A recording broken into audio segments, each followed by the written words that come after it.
So we're talking about the comet Neowise, which was discovered in March and reached its perhelion on July the 2nd of 2020.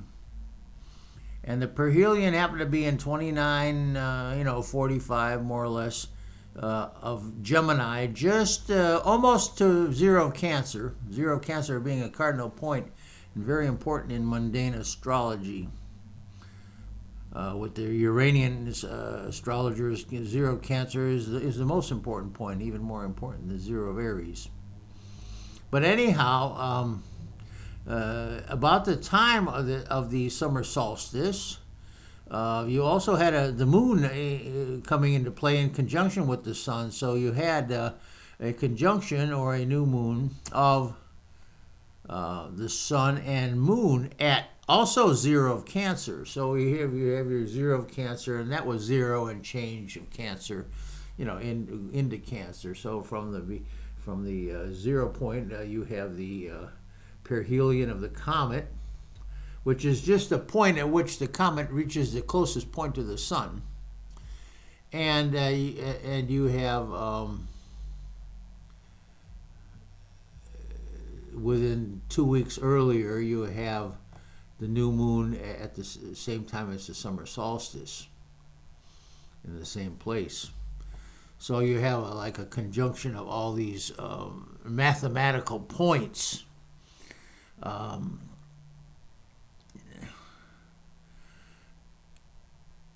Now, I guess astrology is about mathematical points. In other words, we say, we on a very literal basis when we start astrology, and it's still probably the most important. You say, well, I have the moon in Pisces. That means such and such. I have the sun in Gemini. That means such and such.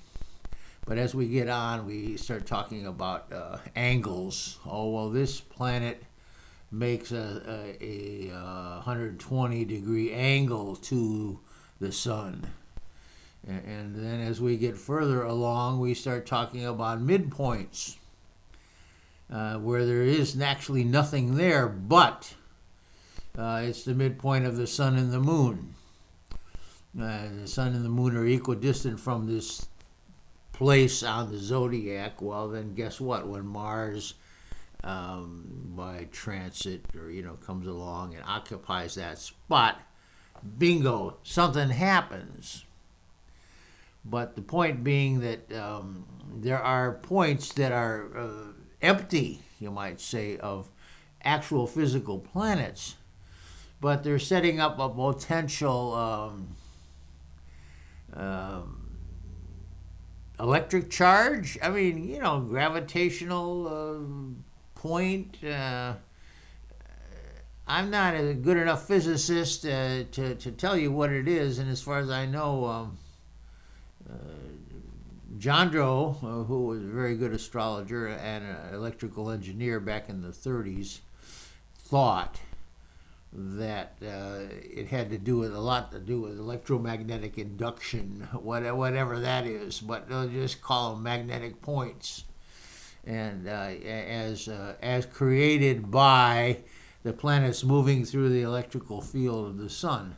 But like I'm way over my head. If you ask me to explain that, or you ask me a sophisticated question, I wouldn't know the answer. But what I do know is that there are certain mathematical points in the zodiac, such as the perhelion of the comet, which then become more important, very important. And as a representation of the comet itself, the comet moves quickly, and as it goes over the sun and the moon, it has its effects, presumably, but that perhelion point is also extremely important. Now, in our case, and the basis of this analysis, which this is the third video, and I don't know, probably the last on this subject, but we were talking about the comet in a 150-degree aspect to the planet Saturn. and we're talking about, in other words, the comet and the new moon at 0 of Cancer and 0 of Cancer itself. The 150 degrees is the Saturn in 0 of Aquarius, 0 and something, but it's very close. Now they say that actually for the minor aspects, and this would be called an inconjunct or a quincunx, for a minor, which would be considered a minor aspect. You need to have a close orb. In other words, these things have to be within maybe 2 degrees in order to be taken very seriously. Whereas a major aspect, like a conjunction where the two are exactly lined up,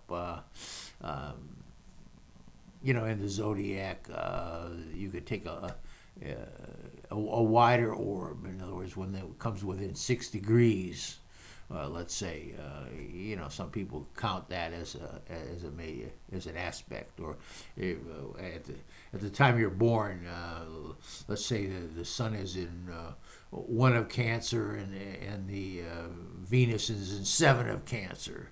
Well, they say, well, that's a conjunction.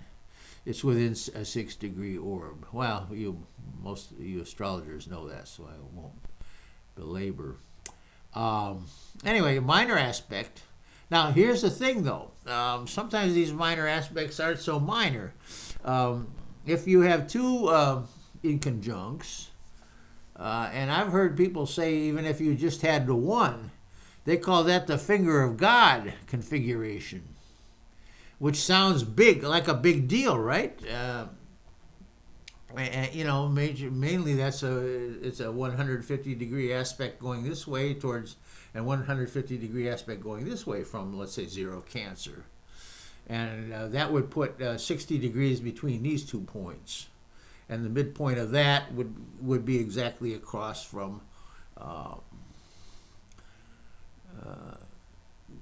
the main point from which you're taking 150 degrees. So they call that the finger of God, which doesn't sound like a minor aspect at all. So there's people that can point out that and what does the finger of God aspect mean, by the way? I think it means something that's fated to happen. In other words, when we talk about insurance, acts of God, in other words, this insurance will not be responsible for if something happens to your house by flood or hurricane or other acts of God. What they're saying is we're only insuring when you fail to shovel the snow on your sidewalk and people having accidents that way. We're insuring you're screwing up, but we're not insuring acts of God, which just come out of the blue, but are very striking when they happen.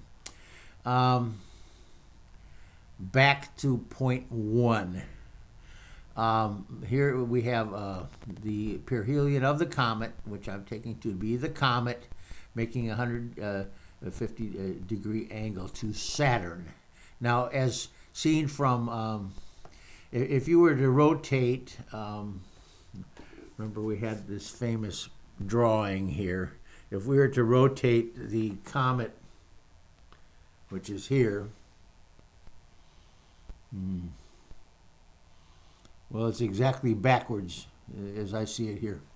But if we were to rotate the comet to the ascendant, and then looking here, we see a sixth, it's like a sixth house relationship, right, on this picture. Well,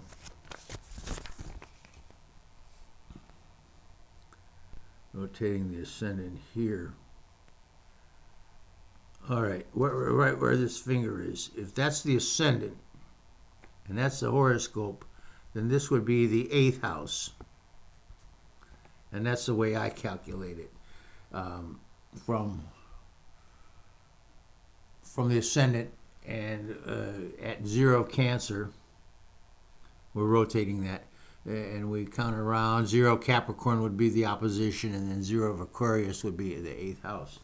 So we take on Saturn in an 8th house relationship to the comet.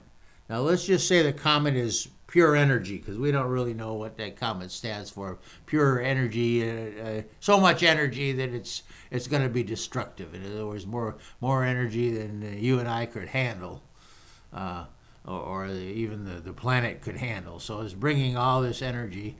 Now the focus is boom, Saturn on the cusp of the 8th house. The 8th house being the quincunx aspect. Okay, so let's look in the cookbook, which I don't have, but you're supposed to remember some of these things. What does Saturn mean? Well, Saturn means a separation. Saturn means death. What does the 8th house mean? It means, everybody knows this, what? Birth, death, sex, and inheritance, and other people's money. And Saturn meaning some sort of, grave restriction. Saturn also pulls down. Saturn being the ruler of, for example, lead. Well, lead is heavy, it pulls down. So Saturn lends a gravitas, or, a heaviness to whatever aspect it makes. Well, here it is, birth, death, so it's an inheritance. Now, inheritance is the passing on of worldly goods, right? From what? From normally people who die leave their stuff to usually relatives, not always. But that's a Scorpio kind of thing. And, now Scorpio, I just brought in another factor. Scorpio is the 8th sign of the zodiac. So Scorpio is also associated with birth, death, sex, and inheritance, and other people's money. And, if you look at certain Scorpio types of people, pick up inheritances right and left. They cozy up, Scorpios, they cozy up to relatives that are going to kick the bucket within 10 years. And, they make themselves indispensable, or, somehow liked, or they flatter them, or they bring them over for bean soup every Tuesday, whatever. But so then the person is going to kick the bucket, puts them in their will. And, there's people like that kind of make a career out of getting inheritances. And, that's a Scorpio trait. Now, whether these people actually are, the sign of Scorpio, sun in Scorpio, or they have... They might have something else in Scorpio, or something else in an 8th house. If they have a loaded 8th house, they don't need to be Scorpios, because the 8th house is the 8th sign. Okay, well, back to Comet. Saturn there, brings death, and brings a realignment, or there's new owners. There's new owners of vast estates and vast fortunes. And, during the bubonic plague, where we had more than half the people die of the plague, just as by the luck of the draw, some people might have had, 5 uncles, all who had castles, all who died. So there's a few individuals just by randomness would have inherited quite a lot, because there's so many people dying at the same time. So that money has to go. Somebody's got to take care of those 5 castles. And I don't know, but I would imagine that's a lot of work, a lot of headaches. So, and and they also call you count. So, on balance, that's presumably good, to have lots of money, even though it's kind of, a lot of trouble. But for most people, that trade-off isn't bad. Okay, well, then that's Saturn. But Saturn is going to be the result of a rather heavy, unhappy thing, and separations. Well, deaths are separations.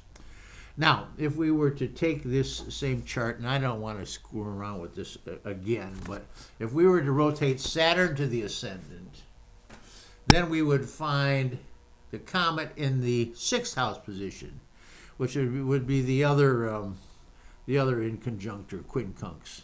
So let me see what time it is here. 15 minutes. Well, I better quit. So maybe we'll have one more talking about what happens when Saturn is in the sixth. But if not, I mean, note that the sixth is the house of health. And as seen from the point of view of death, where did this death come from? Well, it came from health. Did not come from being run over by a car. Did not come as a result of an airplane crashing. It came as a result of health. Bad health, and the comet therefore represents health issues. And I guess we'll probably talk one more time about, because the sixth house also rules labor and pets.